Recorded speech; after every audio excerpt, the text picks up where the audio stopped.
Welcome to Chillin' 101. We hope this video helps. In this video, I will explain how to make kombucha ginger and lemon. First, you'll need a SCOBY, starter tea, black tea, and sugar. Brew your black tea with sugar, then let it cool completely to room temperature.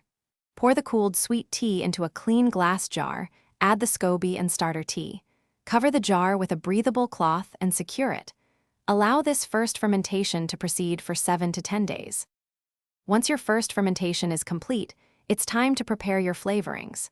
Peel and grate about 2 tablespoons of fresh ginger. Next, juice 1 to 2 lemons, aiming for approximately 1/4 cup of fresh lemon juice.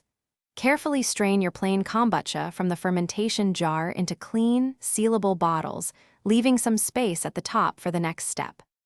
Now, add the grated ginger and fresh lemon juice directly into each bottle of kombucha. Be sure to distribute the flavorings evenly among your bottles. It's important to leave about 1 inch of headspace in each bottle. This allows for carbonation to build safely. Seal the bottles tightly with airtight caps and let them ferment at room temperature for an additional 2 to 4 days. After the second fermentation, move your ginger-lemon kombucha to the refrigerator. This will slow down the fermentation process and chill your delicious drink, making it ready to enjoy. Before serving, you might want to strain out the ginger pulp for a smoother texture. Your homemade kombucha is now ready.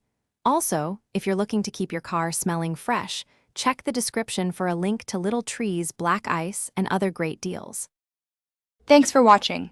Consider subscribing if we helped you.